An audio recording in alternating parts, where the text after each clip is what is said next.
시청자 여러분 안녕하십니까? 지금 이제 북한 관련 뉴스를 여러분들께 보내드리겠습니다. 북한 동향이 이제 연말이 가까우면서 심상치가 않은 그런 동향인데요.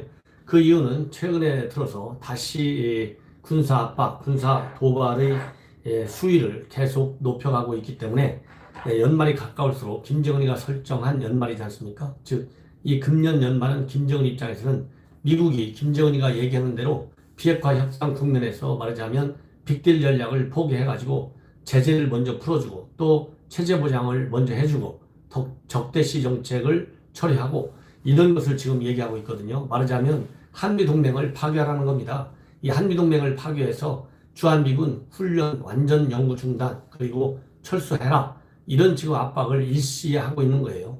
이 어차피 베트남 하노이에서 보니까 이 북한이 어설프게 미국이 얘기하는 대로 핵을 먼저 풀으라고 하면 결국은 핵 무장을 해제시켜갖고 리비아의 카다피처럼 미국이 만들려는 거구나. 이런 확실한 생각을 하나는 가지고 있고요. 김정은 입장에서 볼 때는 자기 김일성, 김정일이 자기 조상들이 얘기한 대로 핵은 체제 보장을 위한 마지막 수단이니 끝까지 지켜라고 하는 이유는 이 길밖에는 내가 살 길이 달리 없다. 이런 이제 확신에 빠져 있는 것 같습니다.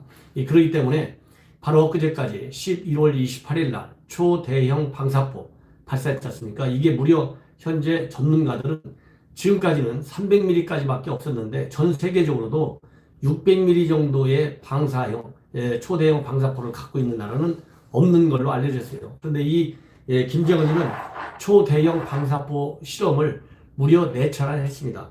맨 먼저 8월 24일 했고요. 그 다음에 9월 10일 날 했습니다. 이때는 간격이 17분에서 발사 간격이 17분에서 19분 정도로 되게 늦었어요.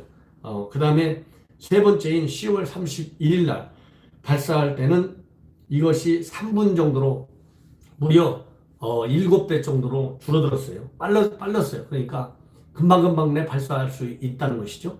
그 다음에 11월 28일 엊그제 발사할 때는 30초로 줄어들었어요. 그러니까 사실상 이 방사포 연발 발사하는데 별로 이제 문제점이 없다. 그래서 이제 기술 수준이 실전 배치가 임박했거나 임박했을 정도로 이제 기술적 완성도가 높다는 것이죠. 그래서 이미 김정은이는 이번 초대형 방사포 직접 참관을 해서 현장 지휘를 했다. 이렇게 조선중앙통신이 보도를 하고 있습니다. 이번 이런 그 초대형 방사포 발사와 관련해 가지고 이 국정원에서 엊그제 국회에 보고를 했지 않습니까? 29일 날 이제 그러니까 어제죠. 이 국회 정보위에서 국정원 보고가 있었는데 이게 탄도미사일이 아니고 왜 초대형 방사포냐? 이렇게 우리 자유한국당의 김성찬 의원이 질문했습니다. 이 김성찬 의원의 이런 질문은 사실상 탄도미사일이나 마찬가지라는 것이죠. 왜 방사포라고 해가지고 김정은이의 도발 수위를 현 정부가 지나치게 정치화 시켰느냐, 즉 정보를 왜곡했다는 겁니다. 이렇게 물어보니까 이 국정원 측에서는 대답이 북한이 그냥 방사포로 부르라고 부르니까 방사포로 부른다. 이렇게 무책임하게 답변을 한 거예요. 우리의 독자적인 정보 판단, 독자적인 군사 기술적 측면에서만 분석해야지. 아니 북한이 방사포라고 하고 북한이 뭐 또 다른 이 탄도미사일하고 탄도미사일이라고 북한이 정해주는 대로 도발의 성격을 따라간다? 이런 줏대없는 국정원이 돼버렸어요. 요즘 어떻게 된 건지 이게 말이나 되는 겁니까? 그러면서 한마디 한 거는 그나마 다행입니다. 다만 탄도미사일 기술을 접목했다 이렇게 말을 어렵게 하는 것은요 다 꼼수가 있어서 그런다고 제가 누차 얘기했잖아요. 무슨 탄도미사일 기술을 접목했나 안 했나 이렇게 어렵게 이름을 붙이니 북한이 방사포라고 하니까 이렇게 얘기할 게 뭐 있습니까? 우리가 볼 때는 탄도미사일이라고 볼 정도로 이 굉장히 고도화된 무기다. 그래서 우리가 유엔 제재, 탄도미사일 제재 규정을 따를 수밖에 없다. 강력 경쟁에 나가겠다. 제재를 추진하겠다. 이런 말을 안 하려고 이렇게 방사포라고 부르니 방사포로 부르고 있고 탄도미사일 기술을 접목했다고 이렇게 엉뚱한 얘기를 하고 있는 거예요. 이런 현 국정원, 이런 외교안보 정책을 취하고 있는 것이 문재인 정부의 특성입니다. 이러니까 외교안보 라인 전부 물갈이를 하는 길밖에 없다라고 우리 자유한국당과 우리 애국 시민들이 주창을 할 수밖에 없는 거예요. 그러면서 이제 제 판단하고 같은 것 중에 하나는 이렇게 도발 수위를 높이는 것은 연말을 앞두고 미국을 움직이려고 하는 것이다. 즉 한국을 압박해서 미국을 움직이려고 하는 것이다.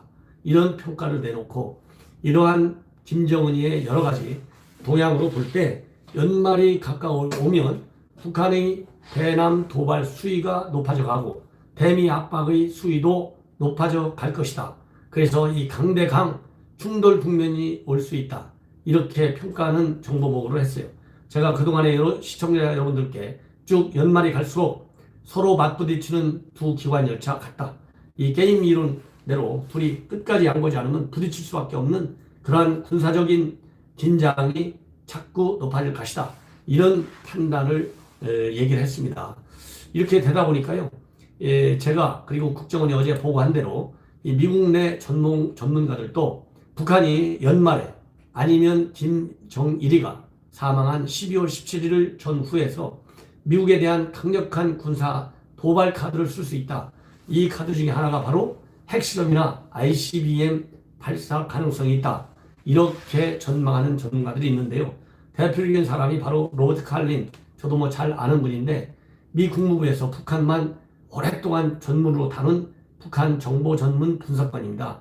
이 로버트 칼린이 뉴욕 타임즈의 기관 글에서 현재 한반도 상황은 급격히 악화되고 있다. 뒷걸음질 칠 시간이 많이 없다. 그리고 미국은 이제 활화산 위에 있다. 이렇게 평가를 하고 있습니다. 그리고 뉴욕 타임즈도 도널드 트럼프 대통령은 현재 탄핵 조사로 대북 외교에 집중할 여유가 없는 상황이고 미국과 북한이 서로 오판해서 행동할 위험이 크다. 이렇게 전망을 하고 있어요. 그러면서 12월 31일까지 북한은 자신들이 원하는 대로 미국이 협상에 나오지 않으면 핵실험이라든가 장거리 탄도미사일 즉 ICBM 도발을 할 수 있다. 이럴 경우에 대북 추가 제재가 가해질 것이고 미국이 강경하게 대처하는 화염과 분노의 상황으로 회귀할 수 있다. 이렇게 뉴욕 타임즈도 전망을 하고 있습니다.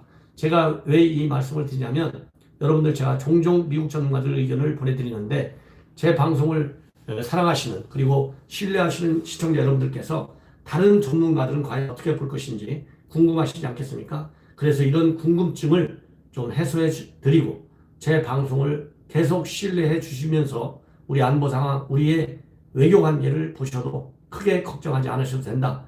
이런 말씀을 드리기 위해서 제가 소개해 드리는 것입니다. 자, 이런 가운데 우리 전문가들 평가 중에 하나 아침에 보도해 드리고 싶은 내용이 뭐냐면 최근에 이렇게 초대형 방사포 발사하고 있죠. 금년도 13차례에 걸쳐서 무력 도발을 하고 있는데 이 무력 도발의 핵심 내용은 전부 김정은이가 그동안에 비핵화 협상의 뒤에 숨어서 몰래 개발해 왔던 그런 첨단 무기들을 전부 성능 검사하고 있지 않았습니까? 이 성능 검사하는 것 중에 제일 중요한 것이 바로 뭐냐면 북한판 이스칸데르 미사일이에요. 왜냐하면 여러분들 아시다시피 북한판 이스칸데르는 저고도로 날아오고 그리고 이 하강 국면에서 불규칙 비행 궤도를 그리기 때문에 우리가 사드라든가 패트리엇 미사일 이런 거를 통해서 정조준해서 요격하기가 매우 어렵다. 이런 평가를 이미 제가 해드린 바 있습니다.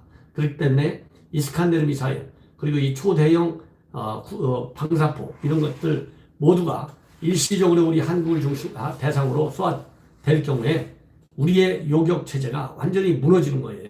그렇기 때문에 우리가 가지고 있는 재래식 전력의 우월성, 그 압도적 우위 이런 것이 이제 사실상 굉장히 약화되는 즉 한국과 북한 간의 재래식 전력에 있어서의 우리의 우월성이 현저히 지금 떨어지는 것입니다. 이런 상황에서 북한은 비대칭 전력인 우리가 갖고 있지 않은 미국만 가지고 있는 핵전력을 가지고 있어요. 이러다 보면 유사시 북한에 우리가 압도당할 수 있는 그런 우려되는 국면이 지금 전개되고 있습니다. 그런데 더더욱이 이번에 북한이 시험 발사에 성공한 KN-23 즉 북한판 이스칸데르 여기에는 핵탄두 탑재가 가능하고요. 그 다음에 이 초대형 방사포 여기에는 화학탄을 탑재할 수 있다. 그래서 우리 한국을 정조준해서 무기체계를 완성해 가고 있다. 누가? 김정은이가. 여기에 위험성이 있습니다. 여러분들 잘 아시다시피 이 초대형 방사포는 우리 대전에 있는 계룡대까지도 전부 사정권에 들어갑니다. 그리고 대구에 있는 사드 기지, 미군 기지도 전부 사정권에 들어갑니다. 그리고 이 북한판 이스칸데르는요, 이 사거리가 500km 정도 되기 때문에 제주도까지도 전부 다 사정권에 들어가는 아주 그 첨단 무기입니다. 그렇기 때문에 우리는 지금부터는 이러한 이 방사포, 그 다음에 이스칸데르 미사일, 핵과 화학탄을 가지고 서울을 공격할, 그리고 제주도까지도 공격할 수 있는 공격 능력을 김정은이가 갖추고 있어요. 이것이 이 핵미사일 비핵화 협상 이전에 가졌던 북한과 그리고 현재의 북한은 한국을 공격할 수 있는 무기, 핵무기, 방사, 화학탄 이런 능력 면에서 우리를 이제 압도하는 국면에 이르고 있다. 왜냐하면 북한이 가지고 있는 생화학 무기 전 세계에서 3등 안에 든다는 거 아니겠습니까? 예. 그렇기 때문에 이 북한이 가지고 있는 핵 미사일뿐만 아니라 앞으로 비핵화 협상에서는요, 북한의 생화학 무기 이 문제도 함께 다뤄 나가지 않으면 핵 대신 최선적인 시나리오 핵을 포기한다고 가정해요. 그러나 생화학 무기는 그대로 가지고 있다. 그럴 경우에는 오히려 핵무기보다도 우리 대한민국의 안보가 북한의 생화학 무기에 더 크게 노출돼서 더 심각한 위기 국면에 빠지게 된다. 이런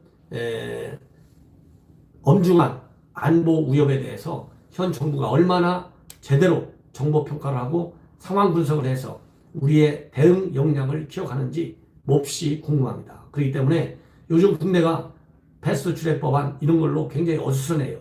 그리고 청와대의 선거 개입 의혹 이런 걸로 또 굉장히 우리 시청자들이 그런 국내 정치 문제에 굉장히 민감합니다. 그래서 지금 안보 문제에 대한 그 국민들의 염려, 그리고 말하자면 현 정권의 잘못된 안보 전략을 견제하고 비판하는 이런 눈과 귀가 지금 자꾸 막혀져가는 상황입니다. 그렇기 때문에 전옥현 안보 정론에서는 이런 안보 문제도 계속해서 다뤄드리고 당연히 그리고 중요한 정치 이슈 우리 안보에 직결될 수밖에 없지 않습니까? 왜? 여당이 무능한 자유민주주의 헌법 가치를 무너뜨리는 이런 정치 현안 반드시 다뤄야 되겠죠. 그러기 때문에 제가 안보와 정치 중요한 이슈는 계속 여러분들께 분석해 드리고 있습니다. 시청자 여러분들께서도 국내 정치 현안에 대한 분석, 예측, 전옥현의 안보 정론을 통해서 그야말로 정통한 분석과 전망을 들어주실 것을 거듭 당부드리면서 방송을 마치겠습니다. 끊임없는 여러분들의 사랑에 감사드립니다. 편히 쉬십시오.